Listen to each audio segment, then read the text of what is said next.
Hello friends. तो चलिए प्रश्नावली 1C के सवालों को लगाने के लिए हम इस वीडियो में पुनः आपके सामने आ चुके हैं। पिछली वीडियो में हमने प्रश्नावली 1B के सवालों को लगाया और 1A के सवालों को भी लगाया है। तो अब इस वीडियो में प्रश्नावली 1C के सवालों को हम लगाएंगे। प्रश्नावली 1C बेसिकली बस एक ही टॉपिक पे आधारित है। टॉपिक का नाम है अपरिमेय संख्याएं। ठीक है, इसमें बस कुछ संख्याएं दी हुई हैं। प्रश्नावली 1C में प्रश्न लगभग 10 हैं। इसमें कुछ संख्याएं दी हुई हैं जिनको सिद्ध करना है कि यह अपरिमेय संख्या है या नहीं।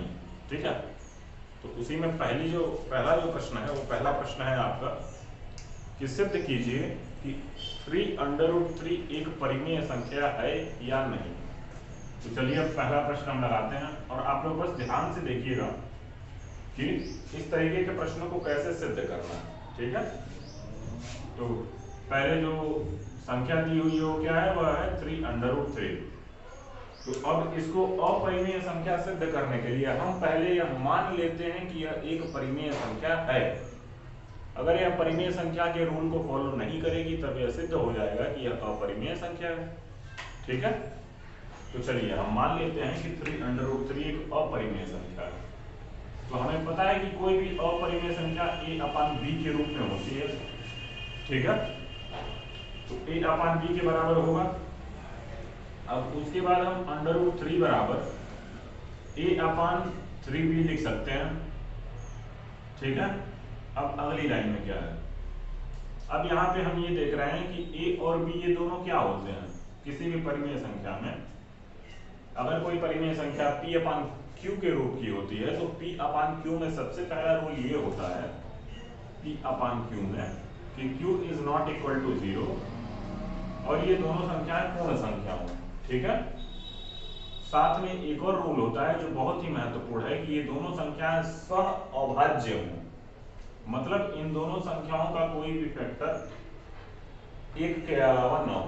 ठीक है, तो यहाँ पे हमें पता है कि a/b है। जब ये परिमेय संख्या है तो यह भी पूर्णांक है और यह भी पूर्णांक है, b भी पूर्णांक है। ठीक है, तो जब ये दोनों संख्याएं पूर्णांक हैं तो ये जो पार्ट है ये आपका क्या है,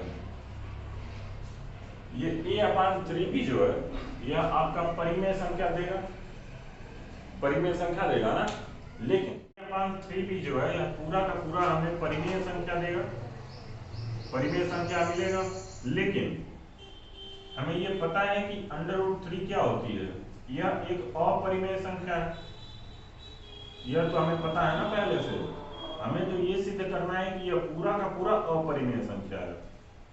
लेकिन हमें इसमें पहले से इतना तो पता है कि जो √3 है, अंडर के रूट की कोई भी जो संख्या होती है वह आपकी अपरिमेय संख्या होती है। यह हमें जानकारी पहले से है।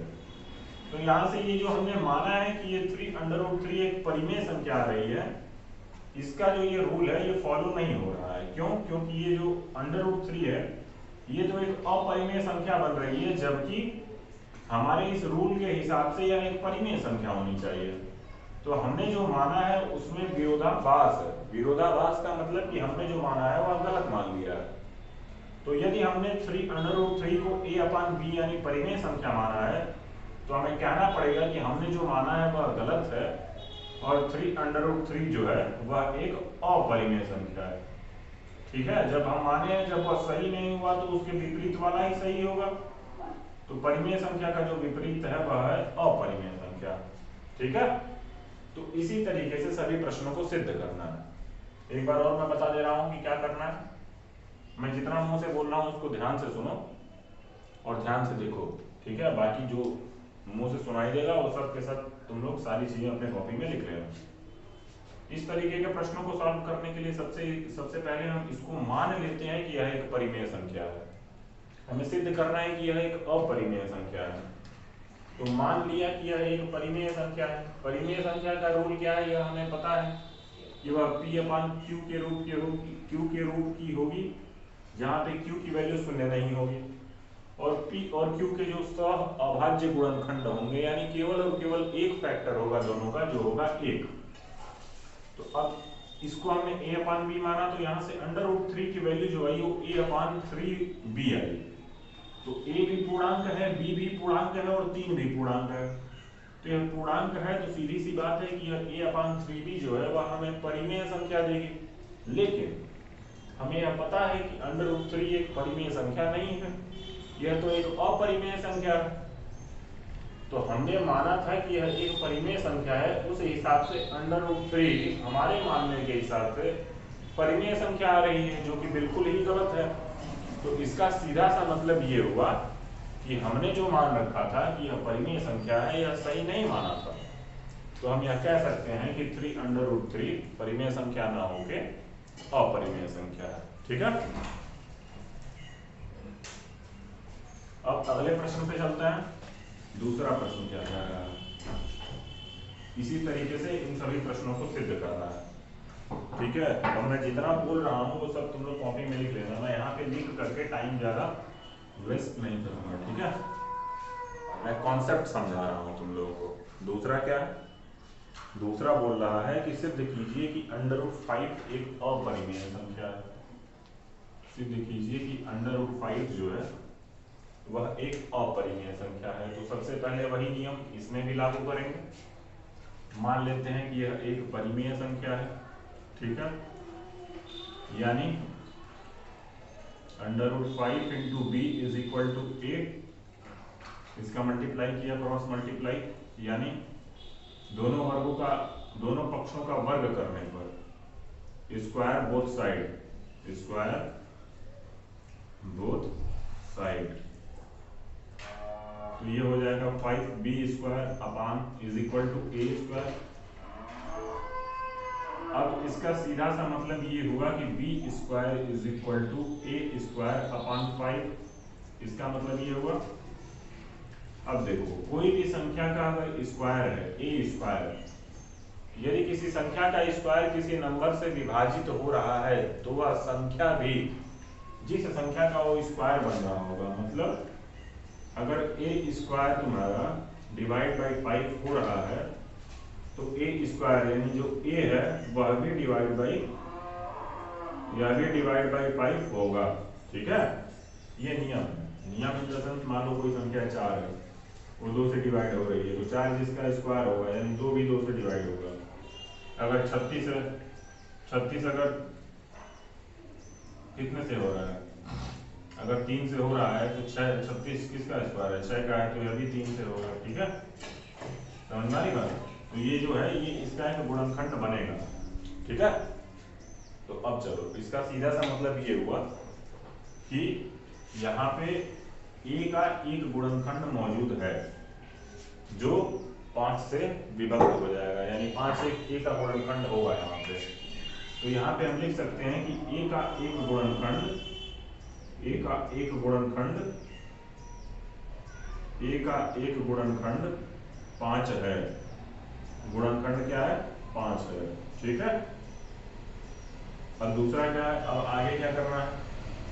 अब मान लो a का कोई गुणनखंड 5 है तो a बराबर 5c, इसको लिख सकते हैं 5c।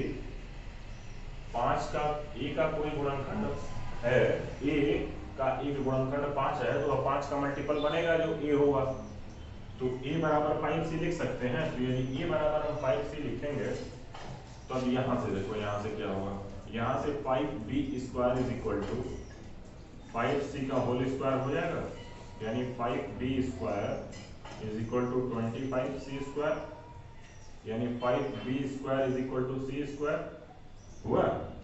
तो अब यहाँ से सीधा सा मतलब क्या हुआ, यहाँ से सीधा सा मतलब ये हुआ, ये 5c स्क्वायर होगा, b square is equal to 5c square.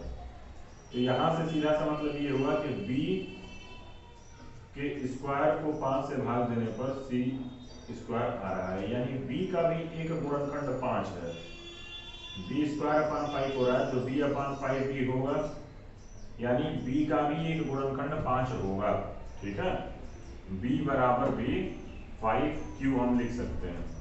ठीक है, तो यहाँ पे हम लिखेंगे कि यहाँ से यह सिद्ध होता है कि b का भी एक गुणनखंड 5 होगा। तो यदि a का एक गुणनखंड 5 है और b का भी एक गुणनखंड 5 है तो सीधी सी बात है कि यह परिमेय संख्या तो हुई ही नहीं। क्यों नहीं हुई? क्योंकि हमने स्टार्टिंग में ही बताया कि परिमेय संख्याएं वो वे हैं जिसमें a और b दोनों सह अभाज्य हो। सह अभाज्य का मतलब क्या होता है? सह अभाज्य का मतलब होता है कि इन दोनों का फैक्टर जो हो वो केवल और केवल 1 हो, 1 के अलावा कोई फैक्टर ना हो। ठीक है, लेकिन यहाँ पे तो a और b दोनों का एक अलग फैक्टर 5 भी आ जा रहा है। तो इससे यह सिद्ध होता है कि a अपान b जो है वह परिमेय संख्या नहीं। तो अगर a अपान b कोई परिमेय संख्या नहीं है तो सीधी सी बात है कि जो √5 है वह तुम्हारा क्या है? यह एक अपरिमेय संख्या है। ठीक है, इससे यह सिद्ध हो जाता है कि √5 एक, इससे यह सिद्ध होता है कि √5 जो है वह एक अपरिमेय संख्या है। ठीक है, तो इस तरीके के जो सवाल हैं इनको सबसे पहले सिद्ध करने की या प्रूफ करने का एक ही तरीका है कि इनको सबसे पहले मान लिया जाए कि यह एक परिमेय संख्याएं हैं, और उसके बाद यदि यह बीच में जा करके परिमेय संख्या के रूल को फॉलो नहीं कर रही है तो वहां से यह सिद्ध हो जाएगा कि ये परिमेय संख्या जो है वो ये जो संख्या है वो परिमेय ना होकर के ये संख्या अपरिमेय होगी। ठीक है, तो यहाँ पे √5 को हमने अपान b यानी परिमेय संख्या माना। फिर हमने परिमेय संख्या का रूल लगाया। परिमेय संख्या का रूल लगाने का मतलब ये हुआ कि हमने पहले मल्टीप्लाई किया और यहाँ पे स्क्वायर किया। तो यहाँ पे हमने देखा कि b का एक फैक्टर, a का एक फैक्टर 5 मिल रहा है, तो a का एक फैक्टर 5 मिल रहा है, तो इससे हमने फिर b के लिए किया एक बार। तो a की वैल्यू 5c हम कर सकते हैं, इससे इस वाली चीज से a की वैल्यू 5c हो सकती है। ठीक है, तो a की वैल्यू जब 5c हो सकती है तो सीधी सी बात है कि 5b बराबर a की जगह हम 5c लिख सकते हैं। तो 5c यहाँ से ये हुआ, तो 5b स्क्वायर की जो वैल्यू है वो 25c स्क्वायर के बराबर हुई। अब b स्क्वायर की वैल्यू भी 5c स्क्वायर हो गए। तो अब यहाँ से भी एक चीज ये सिद्ध हो रही है कि जो b का एक गुणनखंड है वह भी 5 होगा। ठीक है, तो हमने ये देखा कि a और b का तो एक एक गुणनखंड 5 भी आ रहा है। तो जब a और b का एक गुणनखंड 5 भी आ रहा है तो a और b सह अभाज्य संख्या नहीं हुई। अगर ये सह अभाज्य संख्याएं नहीं हुई तो सीधी सी बात है कि ये परिमेय संख्याएं भी नहीं होंगी, और जब ये परिमेय संख्याएं नहीं होंगी तो जो √5 है वह एक अपरिमेय संख्या होगी। ठीक है, चलो अगला प्रश्न।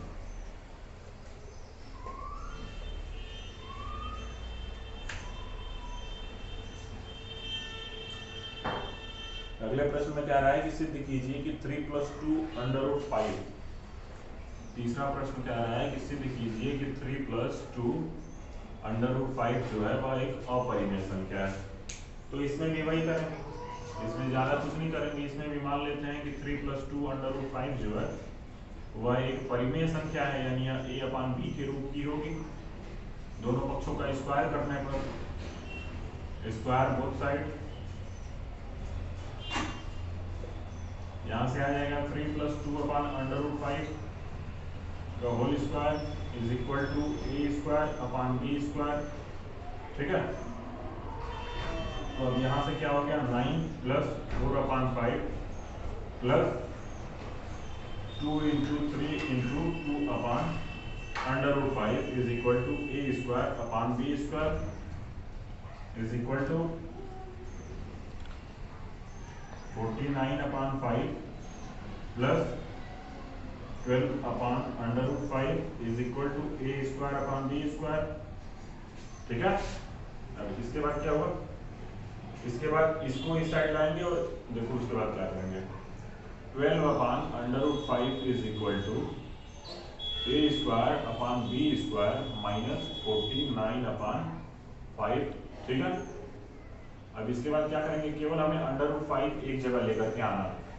ठीक है, तो √5 एक जगह लेकर के आना है, तो ये कैसे आएगा, ये सिंपल सी बात है, ये ऐसे आएगा कि √5 बराबर 12 बटा a square upon b square minus 49 upon 5, ये होगा √5 की वैल्यू। ठीक है, तो अब यहाँ से सीधी सी बात है कि ये जो है ये 12 जो है वह पूर्णांक है। ए अपान बी जो है यह भी एक पूर्ण संख्या है, ए भी पूर्ण संख्या है, बी भी पूर्ण संख्या है, तो यह भी पूर्णांक होगा। और 49 अपान 5 है, यह दोनों भी आप ऊपर नीचे दोनों पूर्णांक है। तो ये जो पूरा का पूरा हमारा है, ये पूरा का पूरा जो पार्ट है वह हमारा क्या बन रहा है, ये कुछ भी होगा तो यह एक परिमेय संख्या बनेगा। क्या बनेगा, यह एक परिमेय संख्या बनेगा। लेकिन हमें ये पता है कि √5 क्या है, यह तो एक अपरिमेय संख्या है। तो सीधी सी बात है कि हमने जो माना था वो हमने इसका मतलब गलत माना था, तभी तो जो रूल है उसका पूरा डाइवर्ट हो जा रहा है। रूल ये है कि √5 एक अपरिमेय संख्या है, लेकिन हमने माना कि ये ए अपान बी यानी ये एक परिमेय संख्या है, रेशनल नंबर है, रेशनल नंबर है ये, जो कि आगे चल के हमारा गलत हो गया। गलत कैसे हो गया कि √5 की वैल्यू यहाँ पे ऐसा आना चाहिए जिससे यह सिद्ध हो पाए कि √5 एक अपरिमेय संख्या आ रही है, तब हमने ये जो माना है ये सिद्ध हो पाता। ठीक है, लेकिन हमने जो माना था उस हिसाब से तो √5 एक परिमेय संख्या आ गई, यानी हमारा जो मानना था वो गलत था। तो सीधी सी बात है कि जो हमने माना है अगर वह गलत हो रहा है तो इसका उल्टा जो होगा वही सही होगा। तो ए अपान बी यानी रेशनल नंबर का उल्टा क्या हुआ, इर्रेशनल नंबर हुआ, यानी अपरिमेय संख्या हुई। तो इससे यह सिद्ध होता है कि 3 + 2 अपान √5 एक अपरिमेय संख्या है। ठीक है, मैं जितना मुंह से बोल रहा हूँ इन सबको तुम लोग कॉपी पे नोट कर लेना। अगर नोट करने में दिक्कत हो तो पीछे एग्जाम्पल भी दिया हुआ है, एग्जाम्पल में देख लेना कि कैसे नोट करना है, कैसे लिखना है। ठीक है, जो कॉन्सेप्ट है वो मैं समझा दे रहा हूँ। तीसरा हो गया। अब चौथा प्रश्न क्या है, चौथा प्रश्न है सिद्ध कीजिए कि √7 एक अपरिमेय संख्या है। √7, तो सिंपल सी बात है, इसको मैं नहीं कराऊंगा, इसको मैं इसलिए नहीं कराऊंगा क्योंकि अभी ऐसा ही प्रश्न मैंने दूसरा करवाया। दूसरा प्रश्न क्या था कि सिद्ध कीजिए कि √5 एक अपरिमेय संख्या है। यही वाला प्रश्न ये भी है। ठीक है, तो √7 के लिए क्या करोगे, इसको भी तुम लोग बस मैं बता दे रहा हूँ, ओवरव्यू उसका दे दे रहा हूँ कैसे करना है। ए अपान बी मान लो, फिर इसको क्या करो यहाँ से a² बराबर 7b² हो जाएगा। फिर यहाँ से सिद्ध हो जाएगा कि a का एक फैक्टर जो है वो 7 है। फिर इसी तरह यहाँ से a बराबर 7c हो जाएगा, फिर 7c का स्क्वायर हो जाएगा, 7 का स्क्वायर c का स्क्वायर = 7b² हो जाएगा। तो यहाँ पे आ जाएगा 7c² = b²। तो यहाँ से भी एक सिद्ध हो जाएगा कि b का एक फैक्टर 7 है। तो जब b और a दोनों का एक एक फैक्टर 7 आ रहा है तो सीधी सी बात है कि ये एक परिमेय संख्या होगी ही नहीं। तो जब ये परिमेय संख्या नहीं होगी तो √7 भी तुम्हारा एक अपरिमेय संख्या होगी। ठीक है, इसको दूसरा वाला जो वीडियो है, जो दूसरा प्रश्न किया हूँ मैं, उसका जो वीडियो है इसको पीछे करो और देख लो और ऐसे ही करना चौथे प्रश्न को। ठीक है, मैं पांचवा पे चल रहा हूँ। पांचवा क्या है, पांचवा भी ऐसा ही है जैसा मैंने तीसरा करवाया अभी। सारे के सारे प्रश्न प्रश्नावली के एक समान ही है।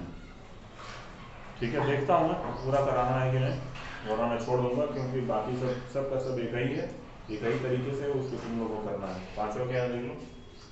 पांचवा कह रहा है कि यदि √2 एक अपरिमेय संख्या है, अपरिमेय संख्या है तो सिद्ध कीजिए कि 2 + √2 एक अपरिमेय संख्या होगी। 2 + √2 भी एक अपरिमेय संख्या होगी। तो हम क्या करेंगे, हमने अभी भी बताया तुम लोग को कि इसको हम a अपान b जो है यह एक अपरिमेय संख्या, इसको हम मान लेंगे। ठीक है, अब इसके बाद क्या करेंगे, इसके बाद दोनों पक्षों का वर्ग करेंगे। तो 4 + 2 + 4 √2 = a² अपान b²। ठीक है, फिर उसके बाद 4 × 2 = 6, यानी 4 √2 = a² अपान b² -6। तो √2 = a² अपान b² -6 और इनटू हो जाएगा तुम्हारा 1/4। तो √2 क्या है, यह बताया है कि एक अपरिमेय संख्या है, लेकिन इधर हम देखेंगे तो क्या हो रहा है, राइट हैंड साइड में हमारा सारी की सारी संख्याएं क्या आ रही हैं, सारी की सारी संख्याएं परिमेय संख्याएं आ रही हैं। ठीक है, लेकिन √2 जो है वह एक अपरिमेय संख्या दिया हुआ है। तो परिमेय संख्या अपरिमेय संख्या के बराबर हो नहीं सकती है, ये तुम्हारा परिमेय है। ठीक है, और ये तुम्हारा अपरिमेय है। ठीक है, तो परिमेय संख्या अपरिमेय संख्या के बराबर होगी नहीं, तो इससे यह सिद्ध होता है कि हमने जो माना है कि 2 + √2 यह एक परिमेय संख्या है, यह शुद्ध रूपेण गलत है। जब यह गलत है तो हम कह सकते हैं, क्या कह सकते हैं, हम ये कह सकते हैं कि 2 + √2 जो है वह एक इर्रेशनल नंबर है।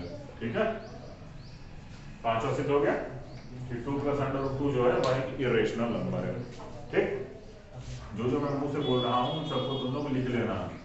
ठीक है, समझाने की जो बात है वो मैं समझा दे रहा हूँ यहाँ पे, इसमें ज्यादा कुछ और कुछ करने की जरूरत नहीं है।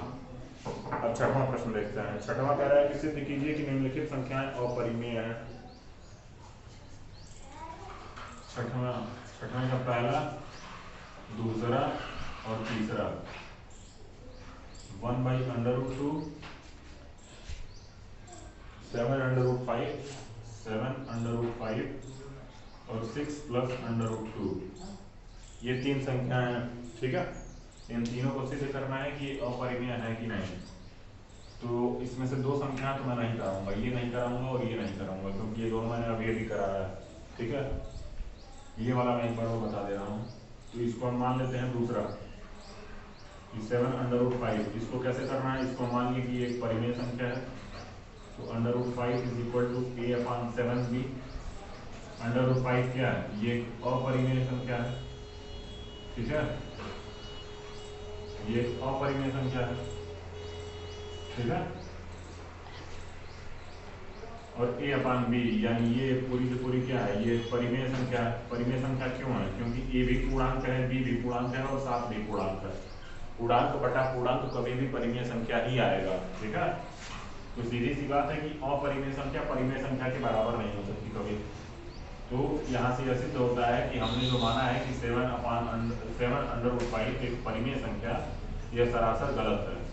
यानी 7/5 जो है यह एक क्या होगी, यह एक अपरिमेय संख्या होगी। ठीक है, ये चीज समझ में आ गई। ऐसे इसको भी मान करके लगा लेना। और पहला और तीसरा जो है इसको मैंने पिछले के दो, दूसरा तीसरा चौथा जो प्रश्न है उन सबको देखो, उन सब में इस तरीके के प्रश्नों को मैंने कराया है। ठीक है, अब आप अंतिम 7, 8, 9 और 10 ये चार प्रश्न है, इन चारों को भी मैंने करा लिया है। लेकिन चलो इसमें से दो प्रश्न मैं तुम लोग को बता देता हूँ, बाकी के दो तुम लोग कर लेना। सातवां क्या है, सातवां कह रहा है कि √3 + 1। सातवां कह रहा है कि √3 - 1 एक अपरिमेय संख्या है, इसको सिद्ध कीजिए। तो सबसे पहले माना कि √3 - 1 एक परिमेय संख्या है, एक परिमेय संख्या है। ठीक है, अब √3 - 1 बराबर a/b हो गया। ठीक है, अब इसको हमने परिमेय मान लिया है, तो √3 बराबर a/b + 1 होगा। यानी ये जो √3 है यह एक अपरिमेय संख्या है, हमें पता है पहले से। जब √3 एक अपरिमेय संख्या है, लेकिन ये और ये कुल मिलाकर के ये पूरा का पूरा हमें क्या देगा, ये हमें परिमेय संख्या देगा। तो हम यहाँ पे लिखेंगे कि चूंकि हमें पता है कि √3 एक अपरिमेय संख्या है, किंतु a/b + 1 एक परिमेय संख्या हो रहा है, जो कि हमारे माने हुए निर्णय का विरोधाभास करता है। अतः यह सिद्ध होता है कि √3 - 1 एक अपरिमेय संख्या है। ठीक है, चलो अब 8वां, 9वां और 10वां इन तीनों में से मैं एक और करा दे रहा हूँ, बाकी के दो को तुम लोग खुद कर लेना, क्योंकि सभी प्रश्न एक ही समान है, बस अंक बदल दिया है। ठीक है, 9वां कह रहा है कि √5 - √3।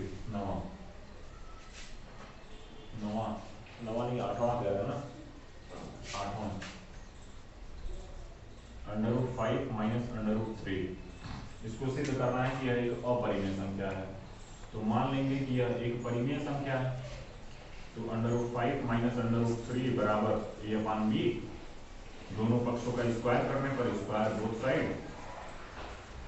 साइड, तो ये हो जाएगा 5 - 3 a - b का होल स्क्वायर क्या होता है, a² - b² a² + b² और -2 √5 √3 is equal to A square upon B square. ठीक है, ये हो गया 8 माइनस 2 अंडर रूट 15। ये होता है ना, ये अंडर रूट में यदि अंडर रूट ए गुणे अंडर रूट बी है तो इसको हम लिख सकते हैं अंडर रूट ए बी। ठीक है, under root A into under root B है तो इसको हम अंडर रूट ए बी लिख सकते हैं। उसी प्रकार से under root 5 into under root 3 जो है यह तुम्हारा हो जाएगा अंडर रूट 5 इंटू 3 यानी अंडर रूट 15। ठीक है, तो अब यहाँ से क्या हो गया, ये हो गया इतना। ठीक है, अब यहाँ से क्या हो गया, यहाँ से हो गया 8 minus A square upon B square, इन दोनों का 1/2 is equal to under root 15। ये चीज समझ में आ रही है? समझ में तो आ जाएगी, इतना तो जानते ही होंगे। ठीक है, 1/2 ब्रैकेट में 8 minus A square upon B square is equal to under root 15। अब यहाँ पे थोड़ा सा ध्यान से देखेंगे तो हमें पता चलेगा कि ये पूरी की पूरी जो संख्या है यह हमारी परिमेय संख्या बन रही है। ठीक है, किंतु अंडर रूट 5, अंडर रूट में कोई भी संख्या हो तो अपरिमेय संख्या होती है, हमें पहले से पता है। तो ये जो है ये हमारी अपरिमेय संख्या बन रही है। तो सीधी सी बात है कि कभी भी अपरिमेय संख्या परिमेय संख्या के बराबर हो नहीं सकती है। तो अतः ये हमारे माने गए निर्णय का विरोधाभास करता है, यानी a अपॉन बी ये नहीं हो सकता है ये। तो ये क्या होगा, तो under root 5 minus under root 3 क्या होगा, यह एक अपरिमेय संख्या होगी, अपरिमेय संख्या होगी। ठीक है, इसको ऐसे ही सिद्ध कर लेंगे। फिर अब 9वां और 10वां, तो 9वां और 10वां क्या है, 9वां और 10वां भी एक समान है। अब इसको मैं नहीं कराऊंगा, ठीक है, मैं मुंह से बता दे रहा हूँ। 9वां और 10वां, 9वां है 2 प्लस अंडर रूट 3 और 4 माइनस 3 अंडर रूट 2। 9वां है 2 प्लस अंडर रूट 3 और 10वां है तुम्हारा, 10वां क्या है 4 माइनस 3 अंडर रूट 2। तो इन दोनों को कैसे करना है, इन दोनों को तुम्हें पता है कि सबसे पहले मान लेना है ये दोनों क्या है, परिमेय संख्याएं हैं, ए अपन बी के रूप की संख्याएं हैं। फिर इन दोनों का स्क्वायर करना है, इसका भी स्क्वायर करना है, और उसके बाद जो अंडर रूट वाली संख्या होगी उसको एक साइड लाना है और बाकी संख्याओं पर दूसरे साइड करेंगे।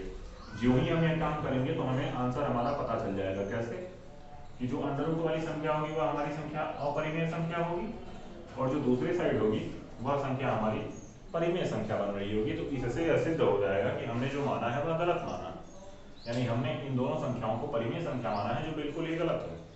तो इससे यह सिद्ध होता है कि ये दोनों संख्याएं परिमेय संख्या ना होकर के अपरिमेय संख्याएं हैं।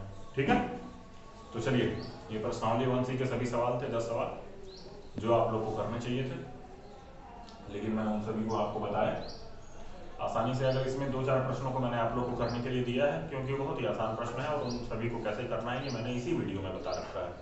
तो यदि कोई भी प्रश्न आपको समझ में ना आए तो वीडियो को दोबारा देखिएगा और जो प्रश्न होंगे उन सभी प्रश्नों को हल करने का प्रयास करिएगा। और फिर भी नहीं होता है तो कमेंट बॉक्स में नीचे कमेंट करिएगा, हम इसके सभी सवालों का जवाब देंगे। ठीक है, अब अगली वीडियो में हम अगली प्रश्नावली के साथ मिलेंगे और अगली प्रश्नावली हमारी क्या है, अगली प्रश्नावली है प्रश्नावली 1D।